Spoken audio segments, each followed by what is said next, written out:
Secara umum harus seperti itu. Karena apa? Ya sering kita dengar dari para orang tua kita atau mungkin para kiai, konon katanya kalau pekerjaan itu diberikan kepada yang bukan ahlinya, tunggu saja kehancurannya. Ini kan jadi dasar.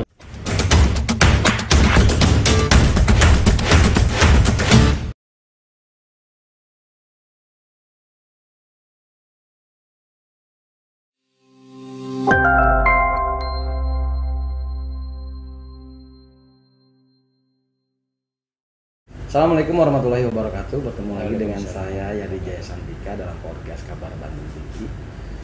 Masih dari gedung DPRD Kota Cilegon. Kali ini saya bersama Ketua Komisi 1 DPRD Kota Cilegon, Pak Haji Hasbudin. Ini senior senior di DPRD Cilegon. Sehat Pak? Alhamdulillah sehat. Pak, Komisi 1 itu soal pemerintahan Pak ya. Dan kita tahu bahwa pemerintahan Kota Cilegon adalah pemerintahan yang baru hasil pilkada 2000 tahun kemarin ya, belum genap setahun. Dan bagaimana Komisi 1 melihat pemerintahan baru terutama dari sisi birokrasinya? Silakan. Ya. Terima kasih. Saya buka izin. Saya minta buka masker dulu. Terima kasih atas kesempatannya. Sebagaimana tupoksi yang diberikan oleh undang-undang terhadap Komisi 1, yaitu salah satunya bidang pemerintahan ya. Nah, menjawab pertanyaan saudaraku, tentu kami sebagai mitra ya, bukan sebagai mitra sebenarnya. Kalau sekarang ini berdasarkan undang-undang kita ini sama-sama penyelenggara, sama-sama penyelenggara pemerintahan daerah gitu kan. Tentu sudah barang tentu karena ini dengan pemerintahan yang baru, tentu selera kepemimpinan pasti akan berbeda dengan pemerintahan sebelumnya. Itu sudah pasti. Nah, kalaupun memang pada akhirnya ada rotasi dan mutasi, dan ini juga menurut saya hal biasa gitu kan, walaupun dilakukan oleh wali kota yang sudah, mohon maaf, yang sudah menjabat lebih lama umpama gitu kan. Nah, apalagi ini kebetulan wali kota yang baru. Nah, tentu juga bagaimana dia untuk mendukung atau mensupport di dalam menjabarkan program-program atau visi misinya. Tentu kepala daerah yang baru terpilih diberikan kewenangan gitu kan, atau diperbolehkan untuk melakukan perombakan dengan catatan itu tidak boleh kurang dari 6 bulan gitu kan, sejak beliau dilantik. Gitu. Nah, sampai hari ini beliau atau wali kota yang baru kalau tidak salah sudah 9 bulan ya, karena Februari kalau nggak salah dilantik gitu kan. Nah, tentu dengan 9 bulan ini menurut saya sudah bukan waktu yang singkat gitu kan. Artinya sudah lebih dari cukup untuk memenuhi kepatutan gitu kan, 6 bulan itu. Kenapa? Fondasi lah ya. Artinya untuk menentukan pondasi-pondasi di dalam menjalankan pemerintahannya. Nah, oleh karena itu dibutuhkan tentu orang-orang yang kira-kira bisa memahami, bisa membaca atau bisa menerjemahkan pemikiran atau visi misi kepala kota yang baru ini. Oleh karena itu berdasarkan aturan ataupun undang-undang itu diperbolehkan melakukan rotasi dan mutasi. Apalagi juga ditambah dengan banyak pejabat eselon 2 yang pensiun. Itu sudah barang tentu gitu kan. Nah, itu kira-kira. Nah, tentu kami dari Komisi 1 yang kebetulan membidangi pemerintahan mendukung itu semua. Dengan catatan, gitu kan? Dengan catatan tentu dalam rangka menentukan orang-orang, katakan pendamping-pendamping atau kita pembantu-pembantu wali kota ini tidak didasari suka dan tidak suka. Tidak hanya like in dislike. Like in dislike, bahasa orang Solonya gitu kan. Kalau saya mungkin lebih bahasa orang sininya suka dan tidak suka gitu kan. Nah, apalagi kebetulan teman-teman di birokrasi ini kan orang-orang yang mohon maaf gitu kan, yang dibesarkan oleh satu rejim yang cukup lama, 20 tahun. Nah, tentu ini menurut saya hal yang tidak mudah gitu kan. Tapi saya yakin dan percaya bahwa teman-teman di birokrasi tentu juga saya yakin punya komitmen dan ingin bekerja profesional kan gitu kan. Nah, oleh karena itu kepada saudara wali kota, tentu saya berharap atau mendorong kepada wali kota untuk mengedepankan profesionalisme. Gitu kan? Artinya berikan jabatan itu kepada yang berkompeten. Gitu kan? Itu yang paling utama secara umum, secara umum gitu kan. Secara umum harus seperti itu. Karena apa? Ya sering kita dengar dari para orang tua kita atau mungkin para kiai, konon katanya kalau pekerjaan itu diberikan kepada yang bukan ahlinya, tunggu saja kehancurannya. Ini kan jadi dasar pemikiran. Tapi tentu semua itu juga kadang-kadang bisa terbantahkan, gitu kan? Orang itu katakan backgroundnya umpamanya orang hukum, tapi dia paham dalam bicara teknis karena pengalaman. Nah, jujur saja pengalaman ini justru menurut saya orang yang lebih berpengaruh. Sementara background pendidikan dasar itu kadang-kadang hanya untuk membentengi saja, untuk menghantarkan. Gitu kan? Ijazah dan pengalaman bisa berbeda, Pak. Kadang-kadang bisa berbeda. Contoh, saya sendiri, saya nggak ngomong orang lain. Saya ini background saya ANSIS seorang hukum.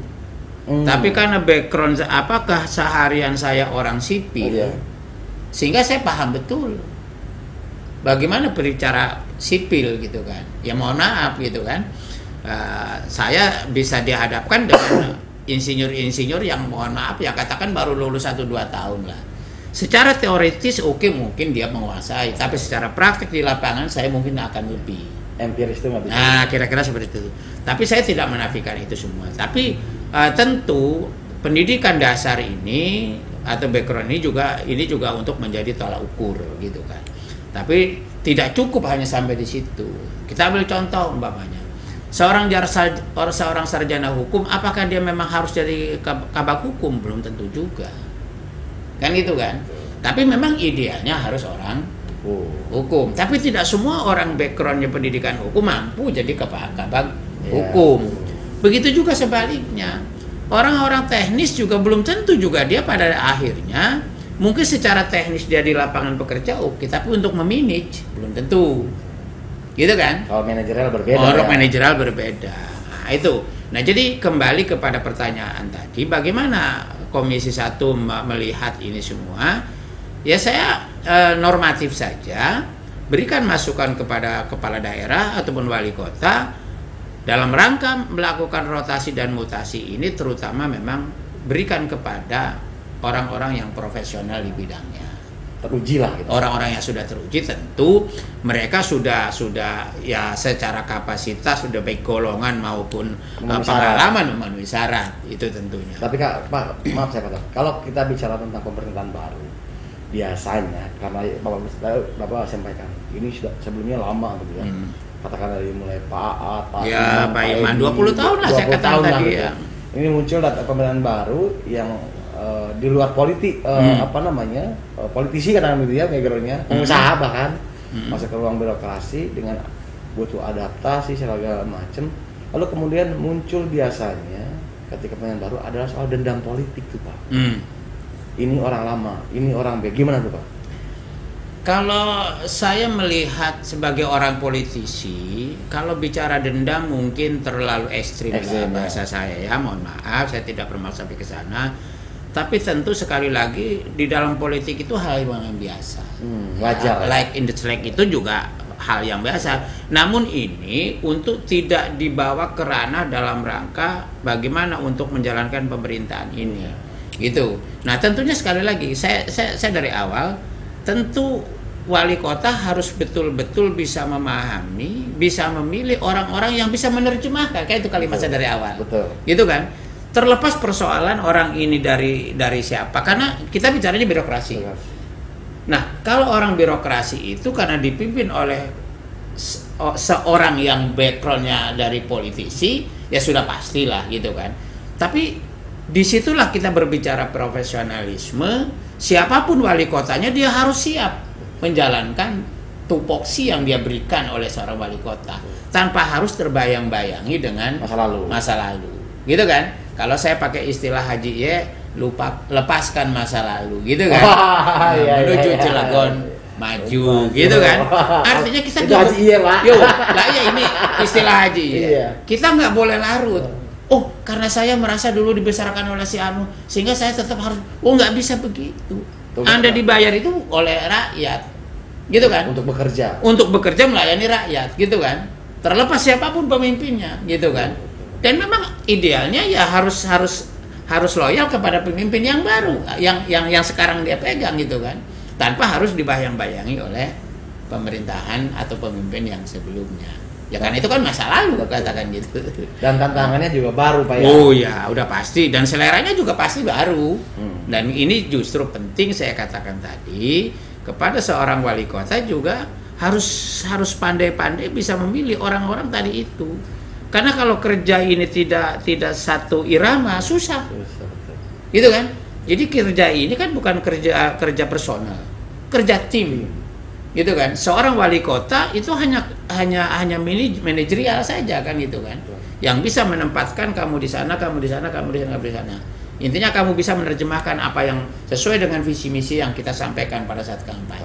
Kan kira-kira seperti itu kan. Nah, sekarang udah rotasi, sudah segala macam, tapi masih ada juga kekosongan gitu ya. Ada yang penuh segala macam. Nah, Pak, dari mutasi yang dilakukan kemarin, Bapak melihatnya sudah proporsional kah atau sudah mewakili apa yang digambarkan bahwa birokrat dengan sosok kepemimpinan Pak Heldi? Tentu lagi saya katakan tadi, karena ini kan orang luar, orang politisi, bukan orang birokrat masuk ke birokrat kan, gitu kan. Nah, tentu kalau bicara gaya kepemimpinan, tentu saya rasa di perusahaan maupun di pemerintahan kan tidak jauh beda, gitu kan. Hanya pembantu-pembantunya saja yang berbeda. Kalau dulu mungkin di perusahaan dia cukup mengeluarkan suatu aturan di perusahaan itu, sementara di pemerintahan ini dibuentengi dengan PP, Perpres, dan aturan yang sudah ada. Nah, bagaimana saya melihat dengan orang-orang yang kemarin sudah dilantik? Tentu saya menghormati hasil seleksi. Itu yang pertama. Yang kedua juga ada hasil dari open bidding, gitu kan. Nah, dari hasil open bidding itu juga ada yang diloloskan kan 3 orang. Betul. Nah, dari 3 orang inilah supaya seorang pemimpin yang baru ini bisa memilih satu di antara 3 itu. Yang secara seleksi administrasi maupun secara kepatutan dan kemampuan yang sudah dinyatakan lolos oleh tim, gitu kan. Nah, saya berharap tentu siapapun orang yang dipilih oleh wali kota, ya saya mudah-mudahan inilah putra terbaik Cilegon yang bisa meneruskan, gitu kan, dan membantu kepemimpinan seorang wali kota yang baru, saudaraku Heldi. Ya tentu bagaimana untuk bisa menjawab atau bisa menerjemahkan visi misi yang disampaikan oleh wali kota, yaitu Cilegon maju, Cilegon baru, martabat dan modern kan, gitu kan. Nah, ini nggak gampang. Nah, justru saya katakan ini harus ada sinergi antara wali kota dengan pembantu-pembantu di level pertama, gitu kan? Itu. Nah, Pak, kalau lihat tantangan birokrasi sekarang, pasti soal pelayanan publik, Pak ya. Maju tidaknya kota sebuah daerah dilihat dari pelayanan publik. Nah, bagaimana Pak tantangan ke depan soal pelayanan publik di Kota Cilegon? Kembali lagi saya kata tadi kepada komitmen. Bagaimana komitmen seorang kepala UPD, gitu kan, yang sudah dipilih oleh seorang wali kota, gitu kan, untuk sungguh-sungguh melaksanakan tugas yang diembannya sebagai abdi negara, gitu kan, dalam kurung abdi masyarakat, karena melayani masyarakat, gitu kan. Nah, oleh karena itulah dibutuhkan orang-orang yang profesional, yang punya komitmen, gitu. Ada orang yang profesional tapi tidak komitmen, gitu kan. Saya mungkin lebih kepada memilih orang yang punya komitmen.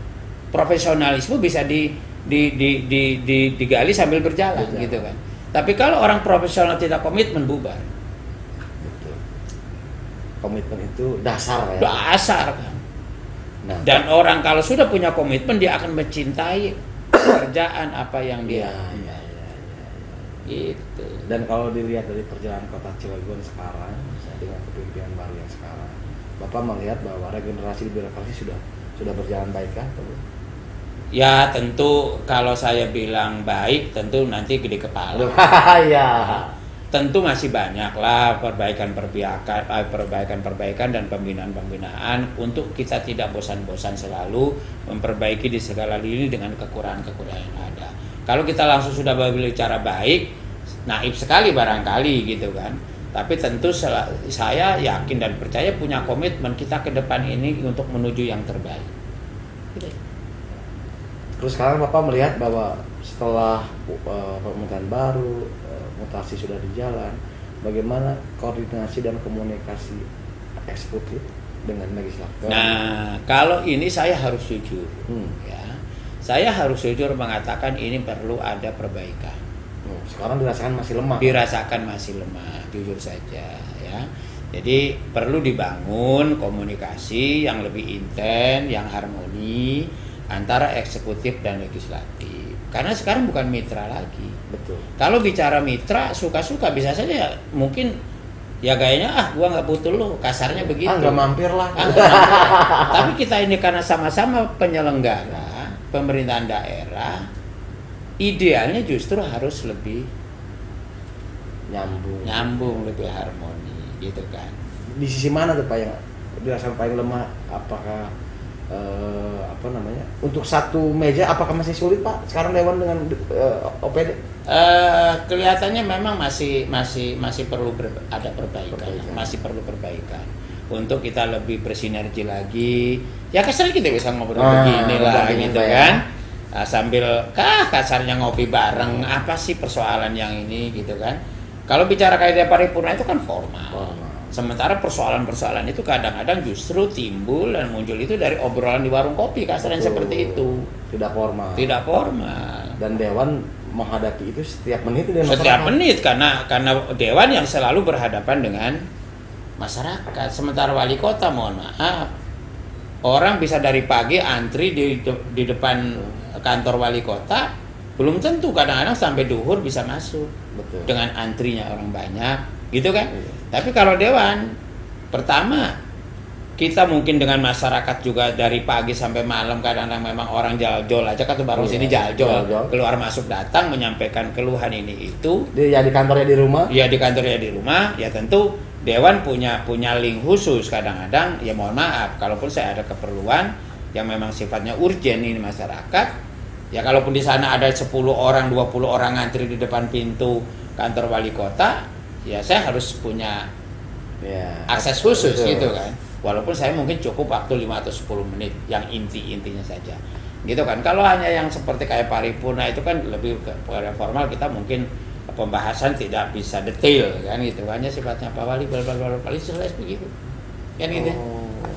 Nah Pak, yang sering ditangkap dari masyarakat soal pemerintahan, birokrasi, pelayanan publik apa tuh Pak? Ya mungkin hari ini contoh ya persoalan-persoalan kesejahteraan masyarakat gitu kan. Oleh karena itu saya mohon maaf mendorong kepada wali kota yang baru ini untuk lebih memperhatikan bagaimana kesejahteraan masyarakat. Karena jujur saja 20 tahun pemerintahan Kota Cilegon yang lalu ini, mohon maaf ya, tidak bermaksud saya membandingkan, tapi lebih kepada persoalan infrastruktur. Ya, sehingga mohon maaf anggaran yang untuk kesejahteraan masyarakat mungkin agak minim. Karena fokusnya ke infrastruktur, dan itu suatu hal yang wajar saja menurut saya, tanpa saya harus mendiskreditkan pemerintahan yang dulu. Karena memang suatu daerah bagaimana ini dianggap maju, perekonomian bisa berjalan, tentu harus didukung dengan infrastruktur. Nah, karena ini sudah berjalan 20 tahun, maka pemerintahan yang sekarang ini harus imbang. Antara infrastruktur juga penting, tidak boleh ditinggalkan, gitu kan? Tapi juga masyarakat bagaimana kesejahteraannya harus diperhatikan. Artinya soal infrastruktur sudah selesai oleh pemerintahan yang lama lah artinya Pak ya? Ya walaupun tidak selesai sudah secara garis besar sudah berkurang lah. PR besarnya sudah berkurang. Nah, maka sekarang ini pemikirannya harus sudah dibagi. Kalau dulu mungkin 80-20 atau 70-30 antara infrastruktur dengan kesejahteraan masyarakat, ya sekarang paling nggak sudah 40-60 atau bahkan harus 50-50 supaya masyarakat merasakan. Ada kesehatan di sana. Nah, gitu kan. Contoh, umpamanya ya sekarang sudah terbukti kan, guru honor RT RW yang dulu 500.000 sekarang naik dari 1 juta gitu kan. Guru honor yang dulu katanya 450.000 sekarang dinaikin 50% ya dengan angka sekitar 700 sekian. Nah, itu satu bukti. Memang kita nggak bisa langsung puas drastis begini kan. Tapi paling tidak ada progres lah. Oh, tahun depan nanti kita apa gitu kan. Dan saya jujur sebagai mitra pemerintah juga dalam hal ini, saya mendorong kepada pemerintahan yang sekarang ini, banyak saudara-saudara kita, terutama guru ya, guru-guru honor yang kemarin disampaikan, katanya ada yang sampai punya incu gitu kan, ada yang 15 tahun, 20 tahun, yang statusnya hanya THL, bahkan ada yang TKS gitu kan. Nah paling tidak ini kan ya harus dibenahi lah. Ada formula ada formula ya, tadi itu salah satu contoh. Saya terima kasih sudah ada terobosan gitu kan dengan menaikkan honor yang tadinya 450 dinaikkan 50% sehingga total menjadi 700 sekian gitu kan. Dan saya berharap ke depan paling tidak guru-guru yang selama ini sudah menghabis sekian puluh tahun itu paling ada peningkatan status lah gitu kan. Paling tidak kalau memang ruang untuk ikut ke P3K mungkin masih agak sulit gitu kan. Tapi salah satu syarat ikut P3 itu kan ada SK honor TKK katanya kan begitu. Nah, oleh karena itu ya saya mendorong kepada wali kota yang sekarang sebelum aturan ini diberlakukan dengan full yang konon katanya 2023 sudah tidak boleh mengangkat tenaga honor baru. Nah, oleh karena itu bagaimana dengan tenaga honor-honor yang sudah menghabis sekian puluh tahun ini? Maka menurut saya ya segera berikan SK peningkatan tadi itu yang tadinya TKS maupun THL paling jadi TKK sehingga bisa ada harapan untuk ikut P3K tadi berkompetisi dalam rangka ada seleksi penerimaan P3K. Gitu kan? Salah satu kan itu. Karena PNS 2025 itu akan hilang. Akan stop, bukan berarti hilang, akan stop, tidak boleh menerima lagi. Akan didorong dengan P3K-nya. Salah satu sampai hari ini aturan yang berlaku untuk mengikuti seleksi P3 itu harus ada SK TKK di bidangnya masing-masing. Nah, bagaimana dengan saudara-saudara kita yang guru tadi sudah sekian puluh tahun mengajar masih sifatnya honor TKS bahkan TKL bahkan TKS, gitu kan? Nah, ini karena di sana jelas yang mempunyai SK yang ditandatangani wali kota. Nah, kalau THL kan yang saya tahu kan itu kan kepala dinas. Kalau TKS kepala sekolah. Nah, itu yang saya dorong. Nah, inilah yang saya maksud bagaimana berbicara kesejahteraan masyarakat harus mulai diperhatikan tanpa mengabaikan juga meninggalkan ya infrastruktur juga penting. Wajib ya. Yang wajib. Jadi itulah saya melihat. Tapi lagi-lagi ya bagaimana kalau pemerintah sekarang mamanya dianggap apakah sudah maksimal? Ya karena memang kan baru 9 bulan. Kemudian juga ya sekaligus menjawab itu, kemudian juga APBD yang dijalankan tahun ini kan bukan produk wali kota yang baru, yang lama. Tinggal melaksanakan. Nah, justru saya mendorong kepada wali kota yang baru di tahun 2022 ini harus all out. Gitu kan? Untuk menerjemahkan, menjabarkan, melaksanakan janji-janji politiknya. Apalagi sekarang 3,8 bulan. Ya makanya efektif itu hanya di 2022 dan 2023. Betul. 2024 walaupun masih menjabat sudah enggak konsen. Udah depan mata soalnya ini resepsi. Kan gitu kan? Betul. Jadi saudaraku Heldi hanya punya waktu efektif hanya 2 tahun. Iya. Sementara programnya tahun ketiga 2024 ya sudah terganggu oleh kepentingan politiknya tentu. Betul. Dan itu nggak salah menurut saya, gitu kan? Itu karena memang seorang kepala daerah atau jabatan itu memang harus diraih melalui kontestasi politik, yaitu pilkada yang di akhir tahun nanti kan 2024 itu. Iya betul. Jadi hanya 2 tahun efektif. 2 tahun efektif. 2022, 2023. Sebab 2024 di bulan Mei kalau tidak salah itu sudah Thailand, pileg dan pilpres. Bahkan 2003 udah tahapan ya. Ya makanya 2024 di November itu sudah pilkada serentak, gitu kan? Dan seorang pejabat politik sudah nggak konsen kan? Di 2024 itu sudah bagaimana kita untuk mencari dukungan massa. Nah, kalau hanya dimulai di situ, ya sulit melaksanakan program-program yang dicanangkan atau yang dijanjikan pada saat kampanye yang lalu, gitu. Artinya pemerintahan Heldy Sanusi itu ditentukan di 2022-2023. Sekarang terakhir Pak, apa harapannya dengan kepemimpinan Heldy soal pemerintahan dengan waktu yang begitu mepet menurut Bapak? Silakan. Ya, harapannya tentu yang pertama semoga Pak Heldy diberikan kesehatan, itu penting. Yang kedua tentu juga saya berharap antara wali kota dan wakil wali kota tetap harmoni sampai akhir masa jabatan. Jangan ada pecah kongsi Pak. Ya kalau pecah kongsi urusan nanti itu kan orang politik, itu sah-sah saja. Tapi paling tidak selama dalam melaksanakan pemerintahnya sekarang ini solid. Karena apa? Karena masyarakat bukan memilih Heldy, bukan memilih Sanusi, tapi memilih pasangan wali kota Heldy Sanusi.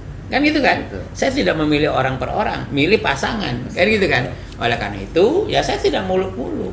Harapannya Pak Heldy sukses melaksanakan pemerintahan dengan waktu yang 2 tahun efektif ini. Karena waktu tahun ketiga nanti 2024 itu sudah hajatan gitu kan. Ya semoga beliau tetap sukses, solid gitu kan, tanpa ada hambatan suatu apapun. Tentu saya berdoa itu semua. Karena apa? Kalau nanti ada hambatan, persoalan mohon maaf, katakan kasus hukum atau yang dirugikan juga masyarakat, program tidak berjalan. Jadi itu yang terpenting bagi saya. Persoalan nanti itu pencak kongsi ataupun masih bahasanya lanjutkan, yaitu urusan mereka berdua. Pilihan politik nggak ada yang salah itu. Yang penting pemerintahan tetap berjalan dengan baik. Itu aja. Ini kalau ngobrol sama orang tua sama senior dalam. Pak, ini saya terima kasih banyak. Sama-sama. Mudah-mudahan Bapak juga sehat. Amin. Tetap menjalankan tugasnya dengan baik. Amin, insyaallah. Doakan saya. Mudah-mudahan saya bisa ketemu lagi dengan Bapak. Amin. Baik, Pak. Saya terima kasih juga diberi kesempatan untuk menyampaikan unek-unek gitu kan atas pertanyaan Akang gitu kan. Nah, tentu ini semata-mata demi kepentingan masyarakat Kota Cilegon ke depan. Betul. Baik, sama-sama Pak. Terima kasih. Baiklah, pemirsa Kabar Bandung TV, demikianlah podcast kita kali ini dengan Ketua Komisi 1 DPRD Kota Cilegon, Pak Haji Hasbudin. Terima kasih banyak. Wassalamualaikum warahmatullahi wabarakatuh. Waalaikumsalam warahmatullahi wabarakatuh.